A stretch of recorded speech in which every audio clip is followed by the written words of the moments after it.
É sintomático do momento de estresse vivido pelo clã Bolsonaro a intimação recebida por Felipe Neto para que preste esclarecimentos após ele ter chamado, ao lado de uma boa parte da internet brasileira, o presidente de genocida.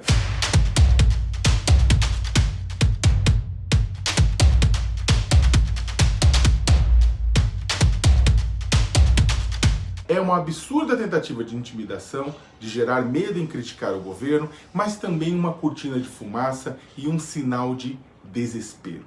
O presidente, como é notório, tem sido um dos maiores aliados do coronavírus aqui no território brasileiro.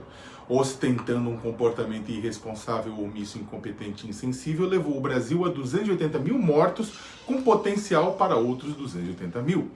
Após o vereador Carlos Bolsonaro ter apresentado uma notícia-crime por calúnia, baseada em uma lei que é um entulho da ditadura militar, a Polícia Civil do Rio de Janeiro bateu na porta do empresário e youtuber com 41 milhões de seguidores para entregar o documento nesta segunda-feira. Ironicamente, o Tribunal Penal Internacional está examinando uma denúncia apresentada contra Bolsonaro por incitar genocídio contra povos indígenas devido às políticas adotadas pelo seu governo.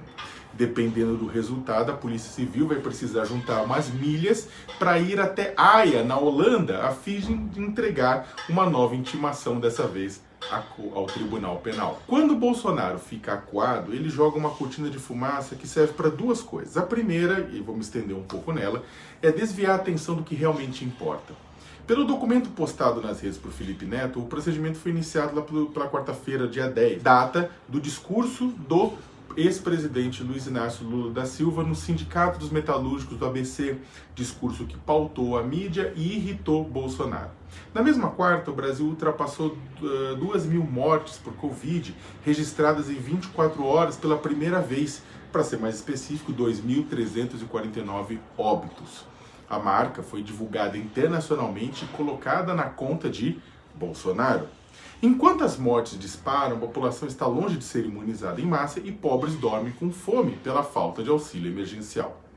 Já o delegado do caso não poderia ter escolhido data melhor para entregar a intimação. Nessa segunda-feira, o Palácio do Planalto anunciou a substituição do ministro da Saúde, Eduardo Pazuello, o que é mais uma prova da falência da gestão da pandemia pelo governo Jair Bolsonaro. Mais um ministro da Educação, sendo que a política continua a mesma. A troca visa reduzir as críticas exatamente sobre Bolsonaro, verdadeiro formulador da antipolítica da pasta. Além disso, nessa segunda-feira, o UOL publicou uma investigação extensa, mostrando que a quebra de sigilos bancário e fiscal de pessoas e empresas ligadas ao então deputado estadual e hoje senador Flávio Bolsonaro revela indícios de que o esquema de desvio de recursos públicos, as famosas rachadinhas, também ocorria nos gabinetes do pai, Jair, quando este era deputado federal, e do irmão vereador Carlos Bolsonaro. Outra razão para as cortinas de fumaça é manter excitada a legião de seguidores e de fãs, mantendo-a motivada e unida na defesa de seu mito. Um naco de 12 a 16% da população é composto de guardiões da radicalidade e, por vezes, da irracionalidade do governo. Quando fragilizado, Bolsonaro precisa mais do que nunca de seu rebanho nas ruas e nas redes, atacando críticos e incensando-o. E costuma mobilizá-lo com esse tipo de coisa. Olha, um outro exemplo, no dia 4 de março, Bolsonaro chamou de idiota quem pede que ele compre vacina. Lembra que ele falou? Só se for na casa da tua mãe, não tem vacina para vender no mundo. Ele disse em Uberlândia. Não tem, mas tinha. Ele que não quis comprar na época. Algumas horas depois, em São Simão, Goiás, ele sapateou em cima daqueles que choram sobre seus mortos. Lembra?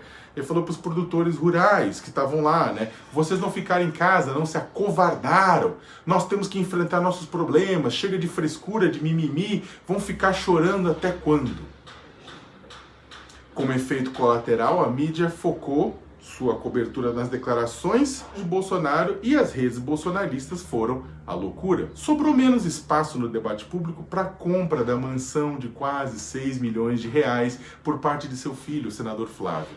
Procedimentos como esse contra Felipe Neto tendem a não levar a uma condenação final, como já vimos em outras ações. Quem o utiliza sabe disso, mas vê neles ferramentas para ameaçar e intimidar adversários e ao mesmo tempo estimular sua tropa e provocar o medo na população. Este caso em especial foi iniciado em um lugar errado, diga-se de passagem, porque crimes contra a segurança nacional são de competência federal e não estadual. Mesmo assim, ferramentas autoritárias como a Lei de Segurança Nacional vêm sendo adotadas à fartura pelo ocupante do Palácio do Planalto. Segundo um levantamento da revista Cruzoé, sob o governo Bolsonaro, a Polícia Federal já abriu 82 inquéritos com base nessa legislação decrépita. E o comportamento da família do presidente vai se replicando por similaridade, claro. Ao mesmo tempo, você deve ter visto nas últimas semanas nas redes sociais, pipocam pelo país casos de pessoas que foram assediadas pela polícia por terem opinião, apesar de não estarem em posição de poder, nem incitarem a morte de um grupo específico. Protestar contra intimidações como essa contra Felipe Neto, um dos mais importantes comunicadores do país, é, portanto, impedir que os saudosos dos métodos da ditadura tomem gosto por essa coisa e fiquem à vontade, a começar pela própria família do presidente. Não bastasse ser chamado de genocida, Bolsonaro parece querer também ser tratado como censor e como ditador. Qual